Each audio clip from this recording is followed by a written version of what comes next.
Coming up on Tech Tonight, an exciting new construction project to hit South Main Street soon. We'll tell you more.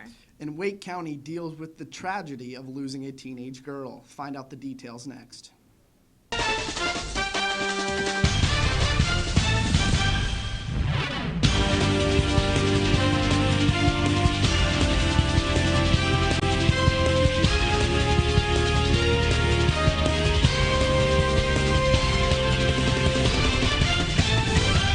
Welcome to Tech Tonight. I'm Janae Green. And I'm Zachary Flanagan.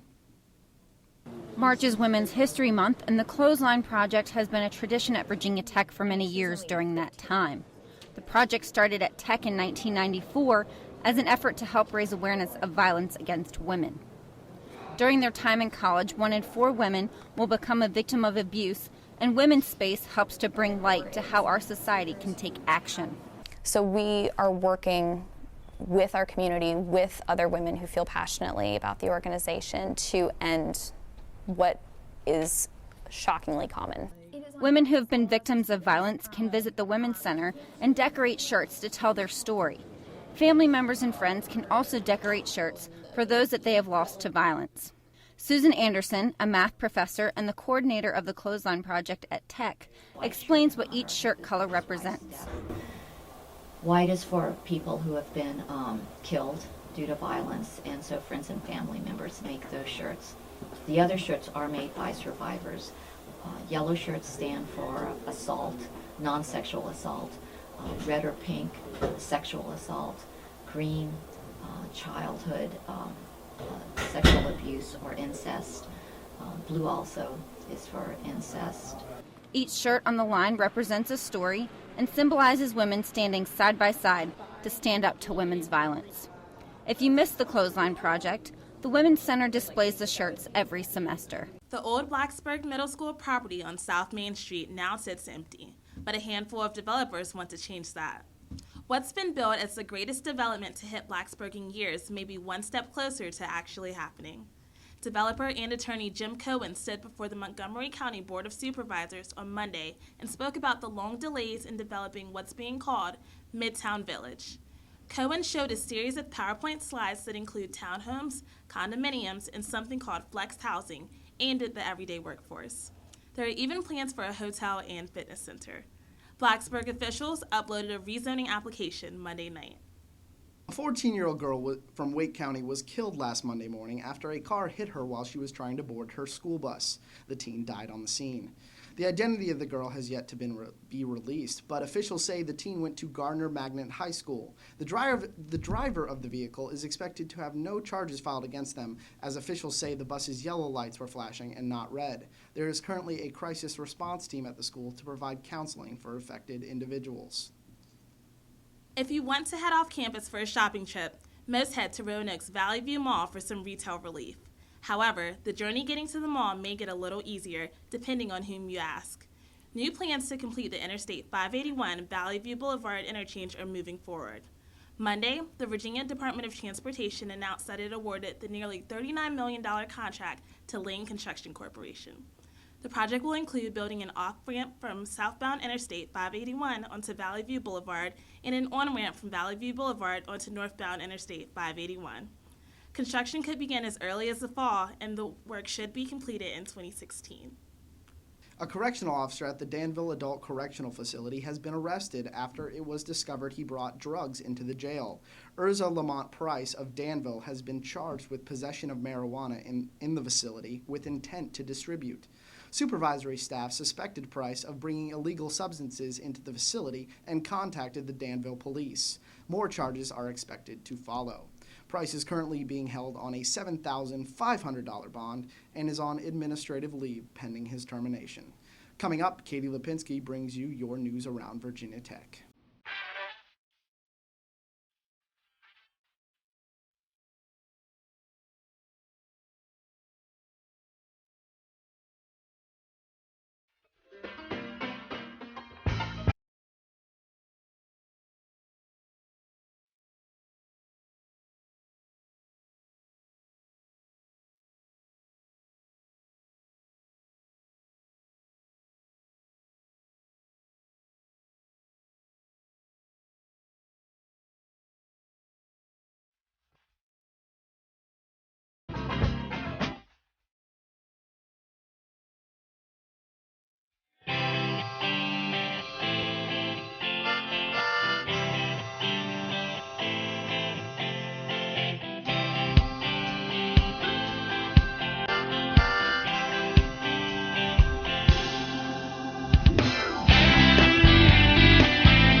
back to Tech Tonight. I'm Katie Lipinski with your news around Virginia Tech. Virginia Tech will be hosting a conference April 11th through 13th called Contemplative Practices for a Technological Society. Everyone from scientists to social innovators will meet to discuss how contemplative practices can advance service, innovation, creativity, and reflection as a foundation for enriched life experiences.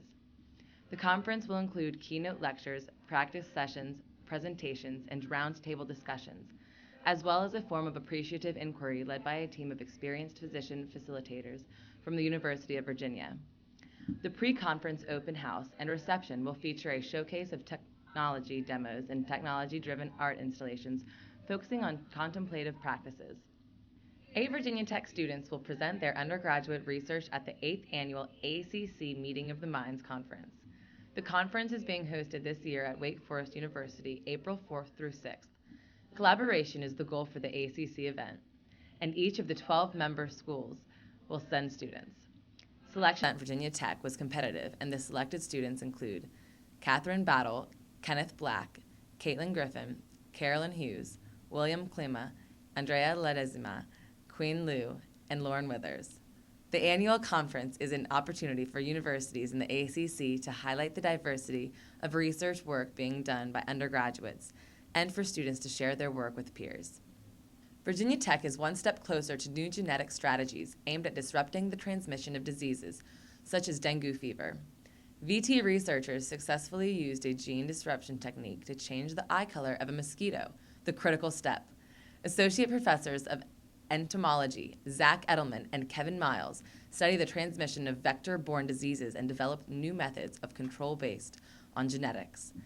In a groundbreaking study, the scientists use a pair of engineered proteins to cut DNA to disrupt a targeted gene in the mosquito. In 2012, Science magazine declared these proteins, known as talins, a major scientific breakthrough. The ability to genetically engineer mosquitoes is essential for the study of biological functions. Omega Tau Sigma, a veterinary service fraternity, will host an Easter egg hunt March 30th on Duck Pond Drive. Families with young children will have the chance to celebrate the arrival of spring at the Virginia-Maryland Regional College of Veterinary Medicine. The event will start at 10 a.m. and is free and open to the public, rain or shine. The Easter Bunny will also be on hand to greet visitors. The game will include games, balloon animals, and a rabbit handling demonstration. Children only need to bring a basket or other container to hold any eggs they may find. Stay tuned because Courtney Holroyd brings you your entertainment news next. And that, viewers, is how the Hokie crossed the road. Back to you, Steve. Thanks, Kip. Breaking news. BTTV is the only TV station with all your Hokie news. We have sports, Entertainment,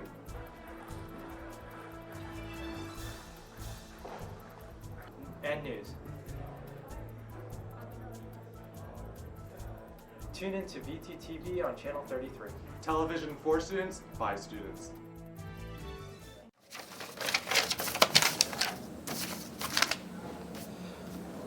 Oh, what am I gonna do? I need a break from all this work.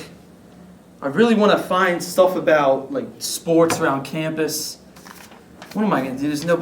What's going? Hey man, looks like you're having some trouble there. Dude, you need to find VTTV, man. Channel 33. VTTV? What's that? Dude, it's the place where you can find all your entertainment, sports, news, and special productions, man. Oh, sweet. Thanks, That's where you gotta go, man. Yeah.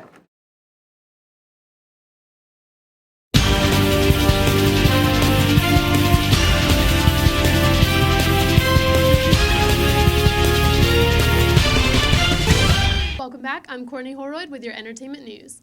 Classic 90s sitcom Full House hooked viewers with a crowd favorite love story between Uncle Jesse and Aunt Becky. So, why didn't the two lovers ever get together in real life?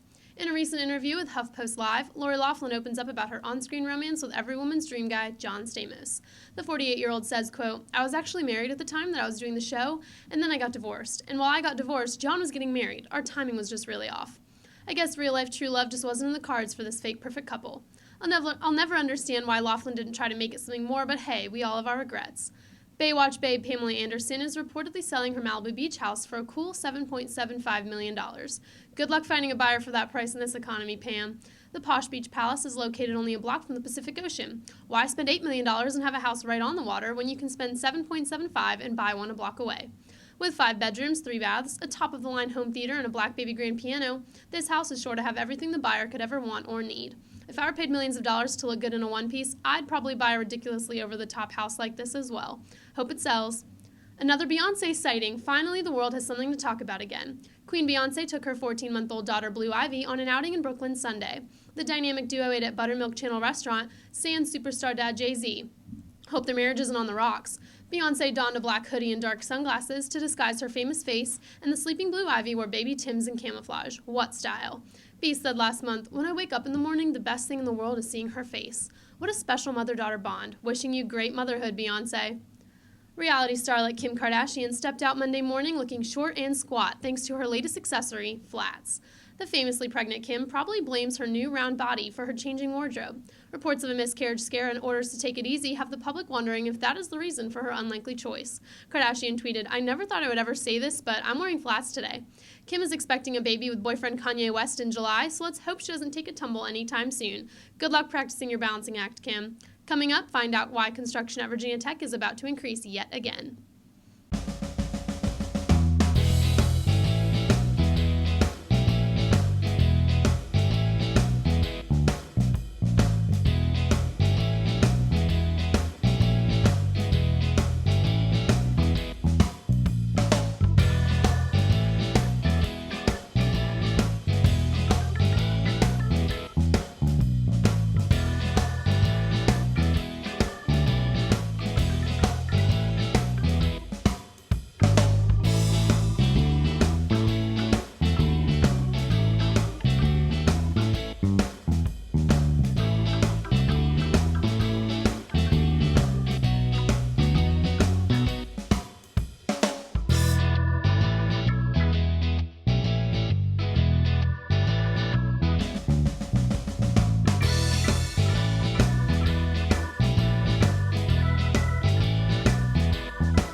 Welcome back to Tech Tonight. I'm Janae Green.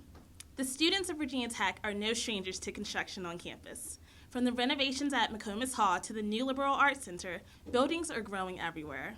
Well, that list is getting a little bigger. Several major construction projects are on the agenda for the Virginia Tech Board of Visitors' regular quarterly meeting. The board will meet Monday here on campus, and projects to be discussed include a new scoreboard for Lane Stadium, a new US 460 interstate interchange at Southgate Drive, and a proposed $90 million overhaul of the Upper Quad. A vote and overall budget discussion will be held later this year due to logistic issues. In the next few weeks, if you make a trip to downtown Roanoke, you may see some changes with the parking. The city recently announced that it will be reevaluating parking situations, changing some spots to long-term parking and others to no parking zones.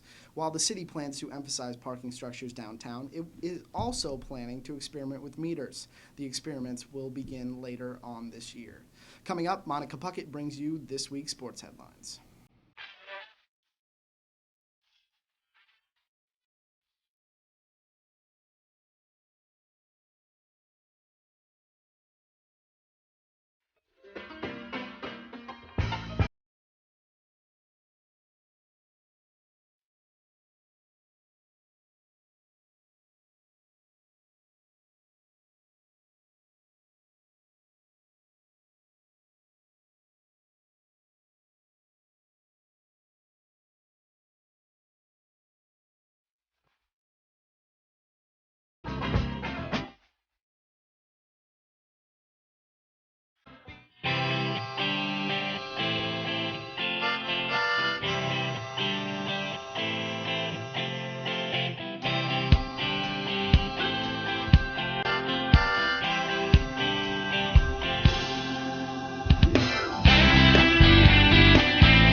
regains his title as #1 golfer in the world.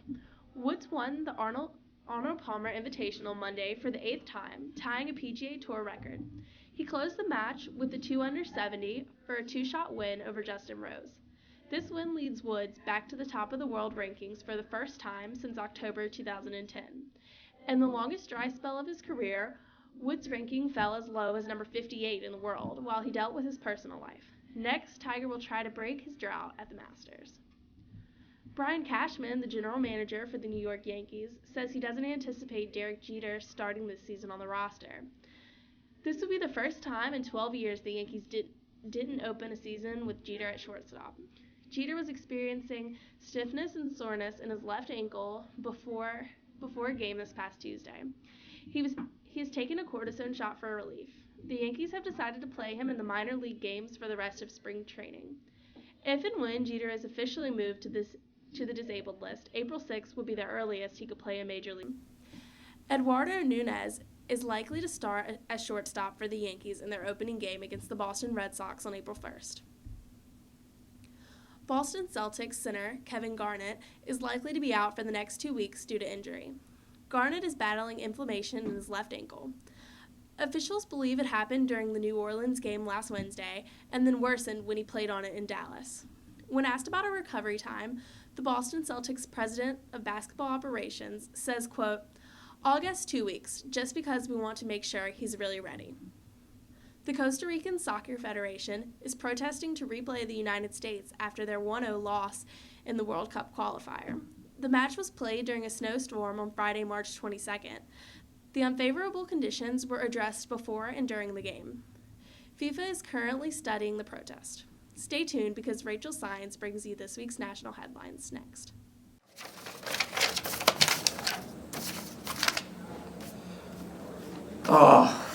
What am I gonna do? I need a break from all this work. I really want to find stuff about sports around campus. What am I gonna do? There's no. What's going? Hey man, looks like you're having some trouble there. Dude, you need to find BTTV, man. Channel BTTV? What's that? Dude, it's the place where you can find all your entertainment, sports, news, and special productions, man. Oh, sweet. Thanks, That's where you gotta go, man. Yeah.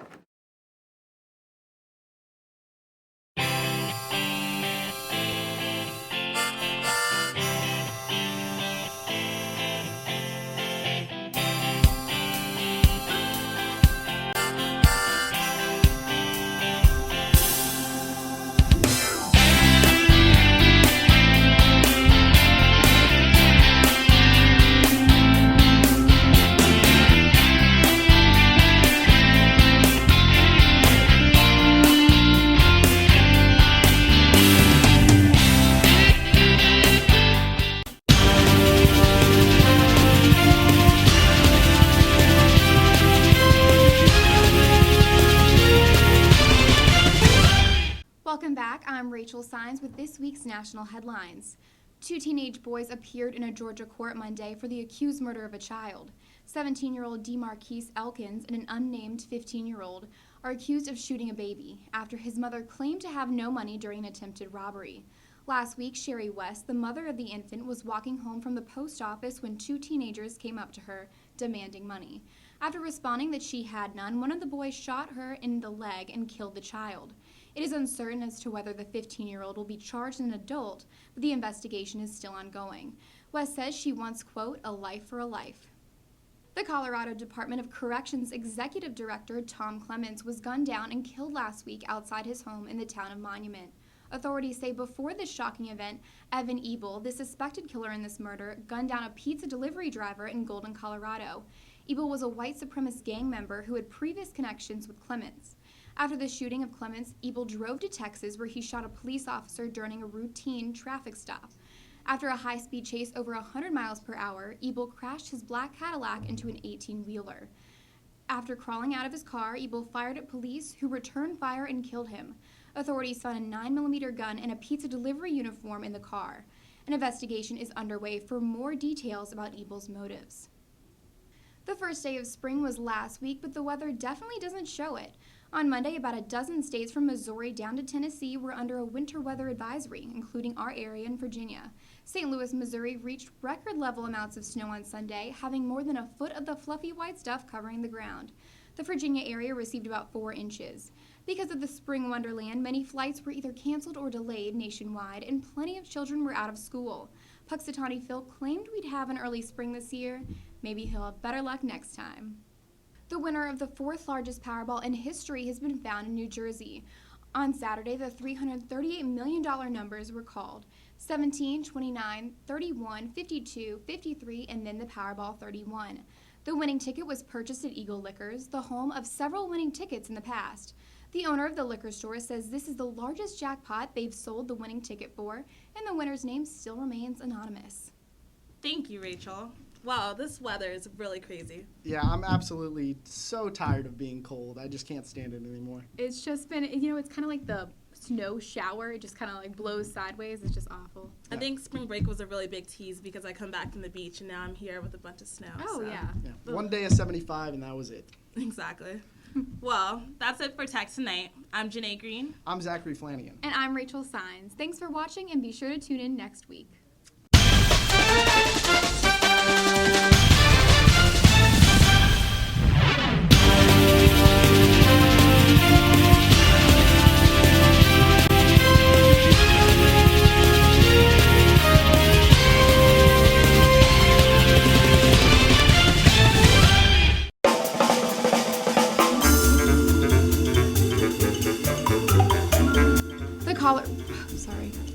After a car, wow. 8th Annual ACC Meeting of Minds Conference. What, you want to start that over? Yeah. Authorities say police. To change the eye color of a mosquito. The critical. Okay, sorry. The winning ticket was purchased at Eagle Liquors, the home of several winning tickets in the past. Sorry, I saw your face, Nicole! After it was discovered he brought drugs into the jail. Can I do that part? The winning ticket was purchased at Eagle Liquors, the home of several winning tickets. I'm sorry. The ability to genetically engineer mosquitoes is essential for the study of biological functions. In the next few weeks, you may expect to see it. Blah, blah, blah. That's not even a word in there. The winning ticket was purchased at Eagle Liquors. Can I do the story last? Is there a way to do that?